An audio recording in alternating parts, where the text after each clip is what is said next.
자, 오늘 말씀은 그 이전에 등불 비유가 나왔고 그 이전에는 또 씨 뿌리는 자의 비유 그 연결해서 그래서 씨 뿌리는 자의 비유와 오늘도 또 씨에 대한 이야기 그래서 두 가지 사이에 등불 비유가 들어있어서 샌드위치 구조로 마가복음이 진행된다고 해서 오늘 요 장면입니다. 또 요 장면인데 오늘은 여기 보면 이제 하나님의 나라 근데 그 하나님의 나라가 씨를 땅에 뿌린 것 같다 이렇게 또 여기도 하나님의 나라를 비교하면 무슨 비유로 나타낼까? 겨자씨 하늘과 같으니 땅에 심길 때는 땅의 모든 씨보다 작은 것이고 이렇게 된다. 그래서 오늘 비유는 이 하나님의 나라가 어떻게 될 건가를 예수님이 비유로 설명해 주는 거예요. 성경은 우리는 이 성경 그러면 이 성경이 분명히 하나님이 쓰셨어요? 사람이 쓰셨어요?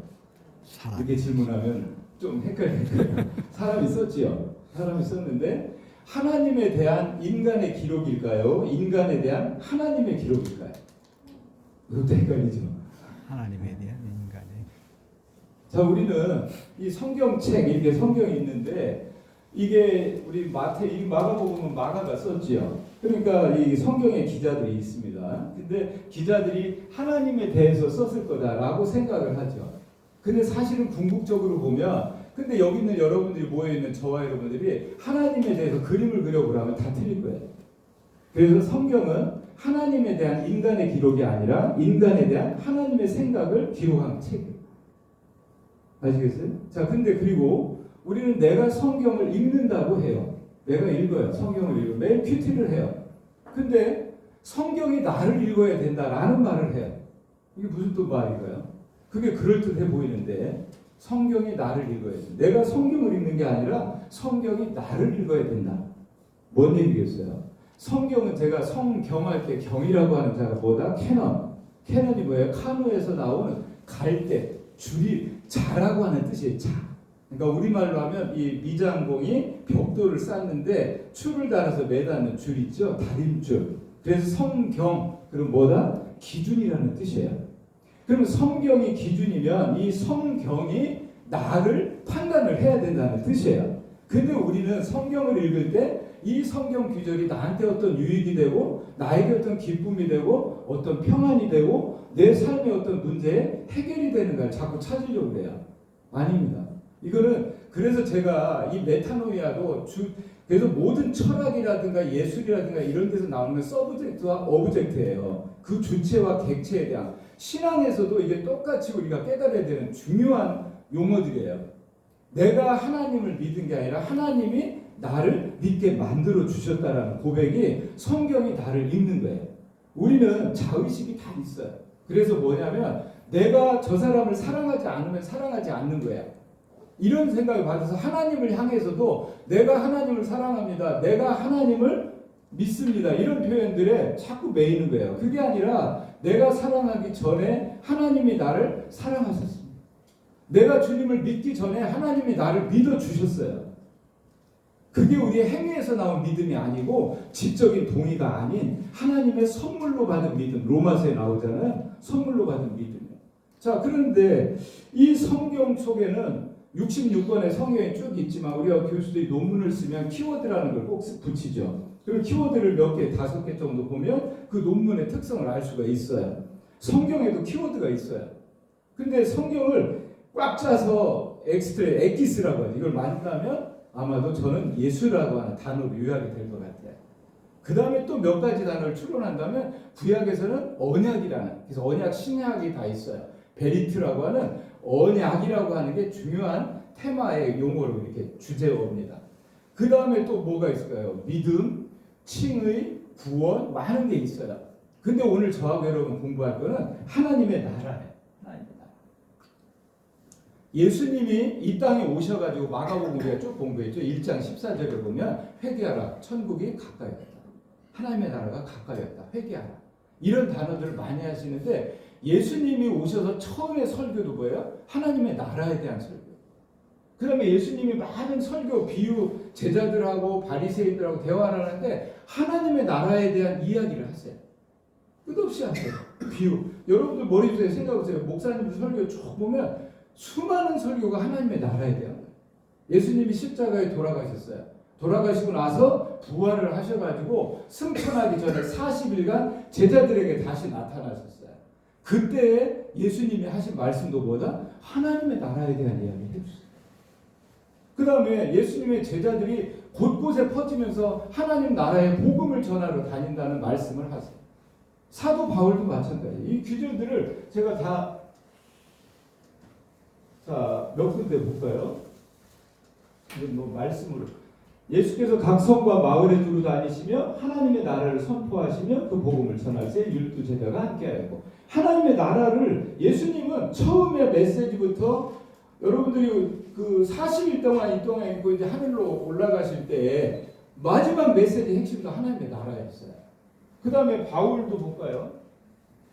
빌립이 하나님 나라와 예수 그리스도의 이름에 관하여 전도함을 그들이 믿고 세례를 받으니 바울이 회당에 들어가 석 달 동안 담대히 하나님 나라에 관하여 강론하며 권면하되 어떤 사람들은 마음이 굳어 순종하지 않고 무리 앞에서 이 도를 비방하거늘 바울이 이태를 자기 셋집에 머물면서 저기에게 오는 사람을 영접하고 하나님의 나라를 전파하며 하나님의 나라를 전파했으나 하나님의 나라를 유업으로 받지 못할 것이 많은 메시지의 중간중간에 하나님의 나라에 대한 이야기들이 있어요.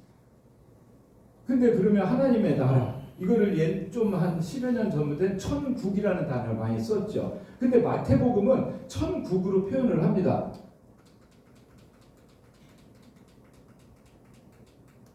여기 킹덤 오브 헤븐 이렇게 돼 있고 킹덤 오브 갓 이렇게 돼 있어요. 그러니까 이건 천국이라고 하는 영어 성경의 표현이고 킹덤 오브 갓 하나님의 나라 이렇게 표현이 됩니다.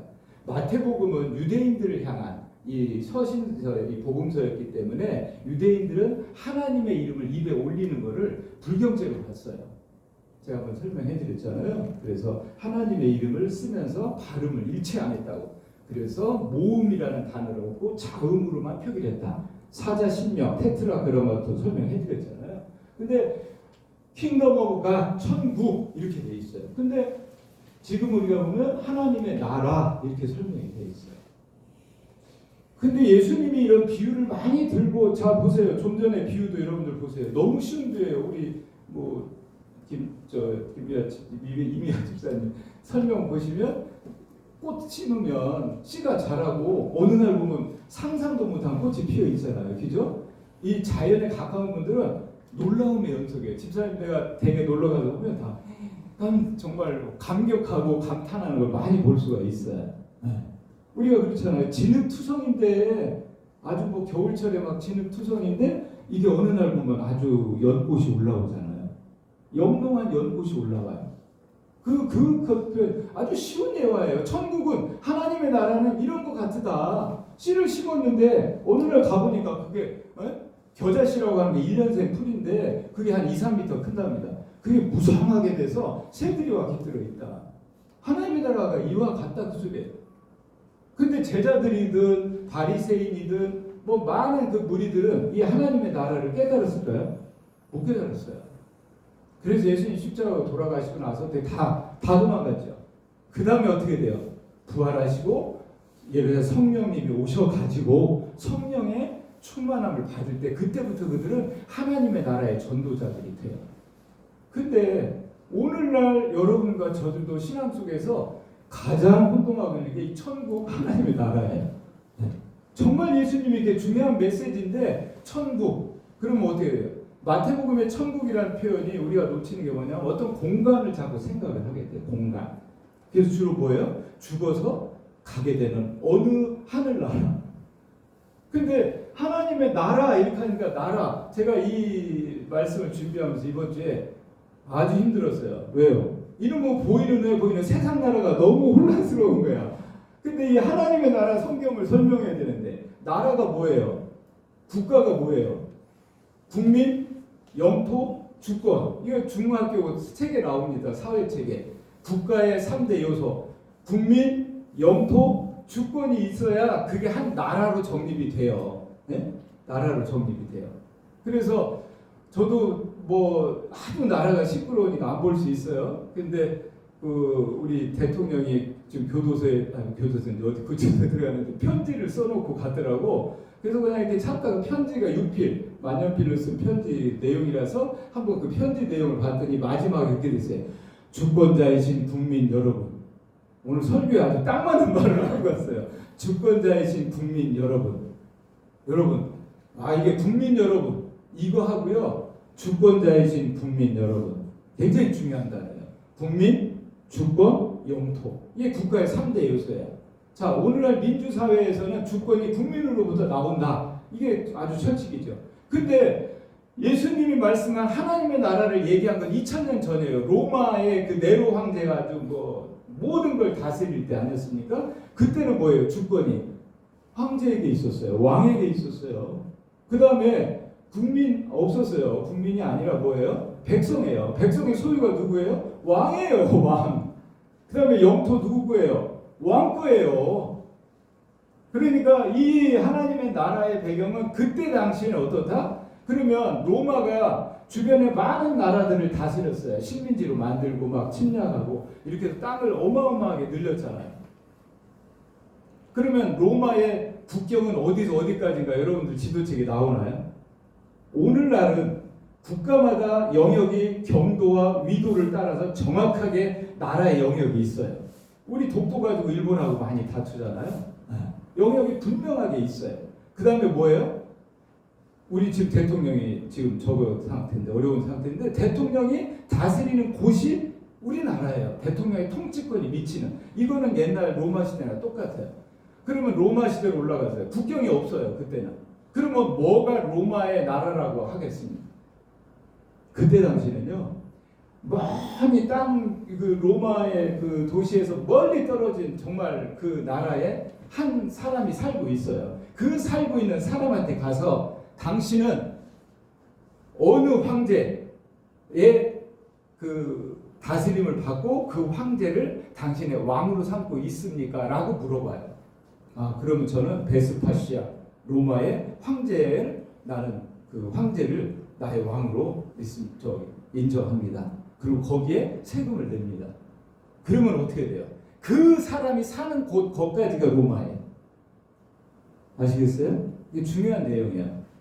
하나님의 나라라고 하는 것도 하나님의 나라라고 하는 영토 그러니까 공간 개념을 자꾸 가져가면 안 되고 하나님의 다스리심 그러니까 그 베스파시안 네로 황제의 통치권이 미치는 곳까지가 그 로마의 국가였던 것처럼 하나님의 통치, 하나님의 다스리심이 미치는 곳, 나타나는 곳까지가 하나님의 나라라는 거예요. 자, 그러면 한번 질문을. 하나님이 다스리지 못하는 곳이 어딜까요? 네? 하나님이 주권자를 인정하지 않는 곳. 네. 그렇죠. 자, 하나님이 다스릴 수 없는 곳이 없지요. 사실은 없어요. 전능하시고 하나님이 창조하신 분인데 하나님은 모든 영역을 다 다스릴 수 있어요. 이건 여러분들 고민 좀 하세요. 지옥까지도 그 하나님이시죠. 지옥은 사탄의 건설입니까? 지옥까지도 하나님이 다스릴 수 없는 곳이 없어요. 네. 자, 하나님의 나라는 하나님의 통치인데 하나님이 다스리는 곳 이 표현보다는 하나님의 다스리심이 나타나는 것 이걸 하나님의 나라라고 하는 거예요. 분명히 우리는 이 땅에서 그래서 예수님이 오셔가지고 하나님의 다스리심이 나타났어요. 자, 그런데 여기에 자 봅시다. 여기 요걸 한번 보고 가요. 한번 같이 한번 읽어보시겠습니까? 시작. 이에 비로 이 시대에 무화과 나무와 모든 나무를 보리싹이 나는 겨울이 없고 여름이 가까운 줄을 자연히 하나니 이와 같이 너희가 이런 일이 일어나는 것을 보거든 하나님의 나라가 가까이 오리라. 자, 다시 한번 또 요거 읽어주시겠어요? 시작. 무화과 나무의 비유를 배우라. 가지가 나아지고 잎사귀를 내면 여름이 가까운 줄 아니 이와 같이 너희가 이런 일이 일어나는 것을 보거든 인자가 가까이 문 앞에 있는 줄 알라. 인자 여기 똑같은 구절이에요. 마가복음하고 여기 누가복음하고 근데 하나님 나라가 가까이 온 줄 알라 똑같은 문장입니다. 근데 여기 뭐예요? 이런 이름을 보면 인자가 가까이 문 앞에. 자, 하나님의 나라가 뭐죠? 두 말씀 속에서 예수님이시. 그러니까 우리는 천국이 어디입니까? 라고 묻는 것이 아니라 천국이 누구십니까? 라고 물어야 되는 거예요. 하나님의 나라가 어디입니까? 이게 아니라 하나님의 나라가 누구십니까? 라고 물어야지 여러분들이 답을 얻을 수가 있는 거예요. 하나님의 나라가 분명히 예수님이 그러는데 보세요. 여기에 여기 이 말씀도 보세요.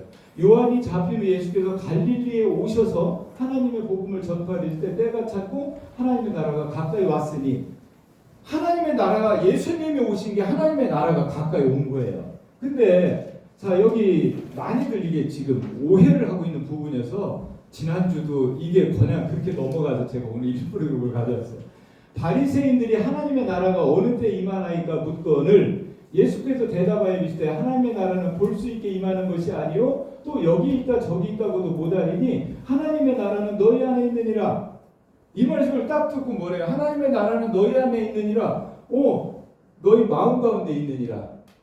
이렇게 설명을 이 구절을 많이 인용드려요. 하나님의 나라가 우리 마음 가운데 있다. 그 틀린 말은 아니에요. 근데 이 말씀의 적용이 틀렸다는 거예요. 여기 볼까요? 요거 누가복음 바로 앞절에 나오는 거예요. 바리새인들은 돈을 좋아하는 자들이라 이 모든 것을 듣고 비웃거늘. 예수님의 말씀을 비웃고 있어요. 그 비웃는 바리새인들이 하나님의 나라가 어느 때 임합니까? 조롱하듯이 물은 거예요. 하나님의 나라가 어느 때 임합니까? 예수님이 뭐래요? 그러면 10년 후에 임한다. 때를 물었는데도 때로 답을 안 하세요. 저 녀석들의 질문이 조롱하듯이 비웃듯이 하는 거 뭐라고 물어요? 볼 수 있게 임하는 것이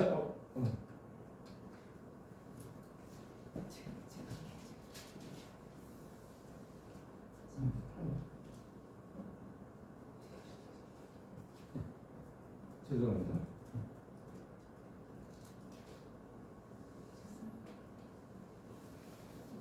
네.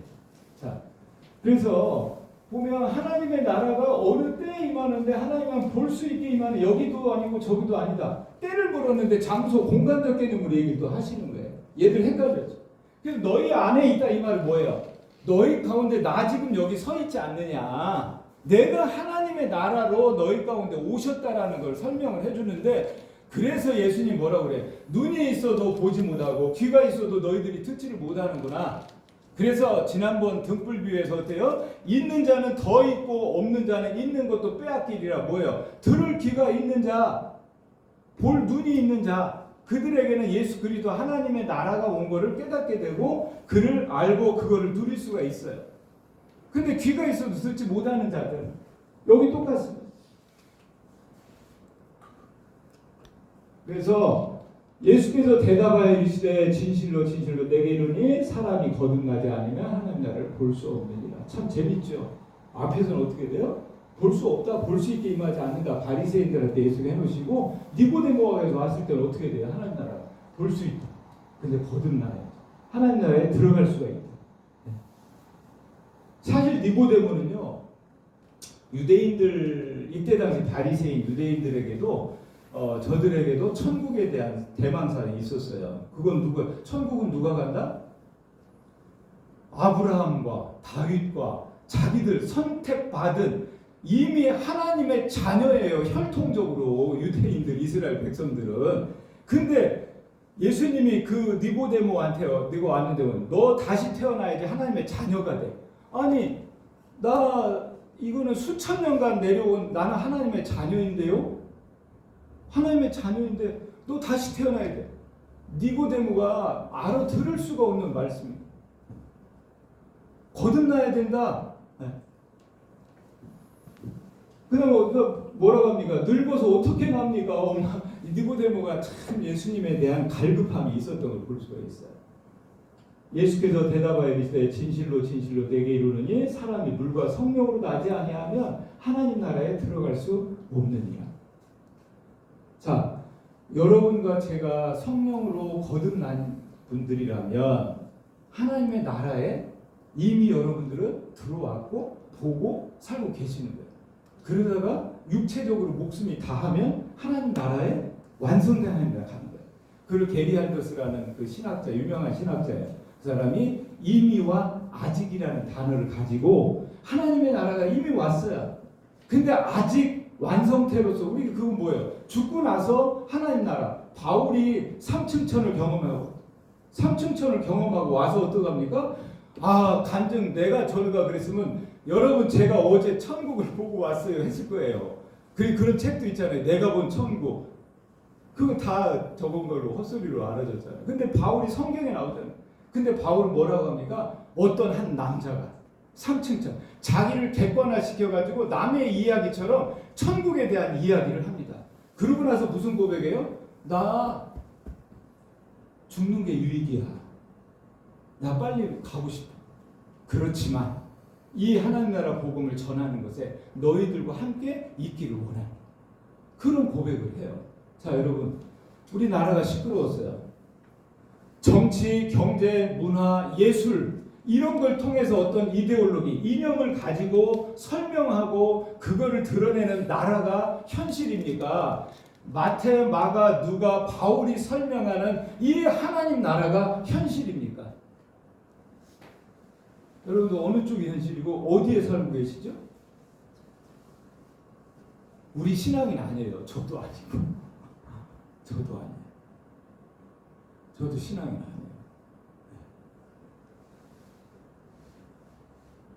아니에요. 저희들은 이 하나님의 나라, 예수님이 이걸 그렇게 목숨을 걸고 와서 전하고 가셨고 그 제자들도 이걸 전하기 위해서 수많은 바울이 그 사도행전을 쭉 보면 정말 피를 토하는 심정으로 이 말씀들을 전하고 가지 않습니까?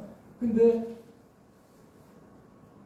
여러분들 사업 잘 되는 거 기쁘세요. 내 속에 하나님의 나라와 주님이 내 안에서 일하고 계시는 게 기쁘세요. 내 자식 잘 되는 게 기쁘세요. 주님이 내 안에 계시는 게 기쁘세요. 두 가지 다. 역시 우리가 여러분이나 저나 하나님의 나라에 살고 계신 거예요. 이 기쁨. 그래서 바리새인 우리 마음 가운데 여기부터 하나님의 다스림심이 나타나면 이게 천국이지요. 당연히. 아까 그 기절은 바리새인들이 헛짚은 소리고 분명히 하나님이 못 다스리는 곳이 없어요. 여러분들. 하나님이 안 계신 곳이 없지요. 분명히 하나님은 우리 가운데 임재하세요. 네. 그래서 근데 하나님의 나라는요. 이 세상 나라하고 원리가 반대로 가요. 반대로 가고 또 뭐가 있어요? 악한 영의 세력이 있어요. 악한 영의 세력. 예수님이 십자가에서 다 이기셨지만 아직도 그 사탄이 하나님의 그 저주 가운데 들어가지 못하고 인간들의 그래서 뭐예요? 바울이 끝없이 얘기하는 게 뭡니까? 죄와 사망. 이건 철학적 용어나 개념적 용어가 아니라 뭐예요? 인격적 용어예요. 바울이 죄가 왕노릇하고 사망이 왕노릇한다. 이거 철학자들이 못 찾아요. 바울이 그렇게 오는 거예요. 뭐예요? 여러분 내가 죄를 짓는 게 아니에요. 죄가 나를 죄짓게 끌고 가는 겁니다. 사망이 왕노릇하는 거예요. 그래서 사람들은 죽는 순간까지 죽음의 공포에 쫓기면서 살아요. 그림자처럼 따라다닙니다. 근데 여러분과 제 속에 이 하나님의 나라를 누리고 하나님의 나라를 볼 수 있고 들어갈 수 있고 교회가 하나님 나라 아니에요. 교회가 여러분 속에 하나님의 나라가 현현이 됩니다. 자,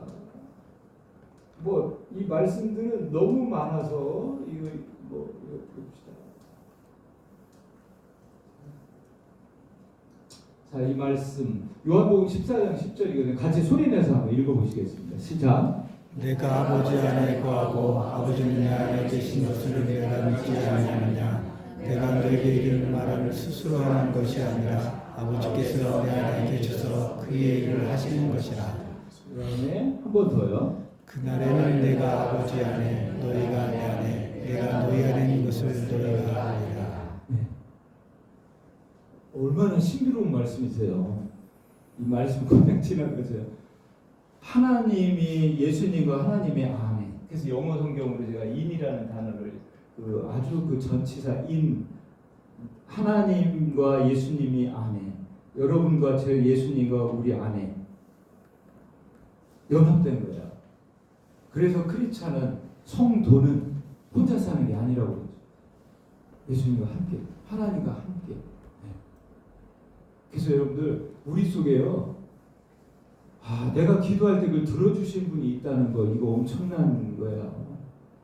기도합시다. 뭐 기도하라 설교 필요가 없어요. 여러분들 하나님 내 탄식을 들어주시는 분이 계시네. 내 눈물을 아시는 분이 계시네. 네. 이거 이상 큰 축복 없어요. 네. 그리고 주님이 내 안에 계십니다. 그래서 생명과 생존. 내가 오늘 배출 때문에 참 열심히 영어를 붙여가지고 아직도 잠을 자라. 라이프와 서바이벌, 생명과 생존. 이 세상에는요. 어이구 미안. 아이고 미안합니다. 내가 정신이 없었어. 배틀 삐지지 마. 배틀 봐봐. 라이프 서바이벌. 라이프 서바이벌. 오케이? 자, 우리 배틀 이쁘죠? 노래도 잘한대요. 배틀 노래도 한번 들어. 우리 세상에는 똑같이 이렇게 걸어 다니는 사람들이 다 살았다고 해요.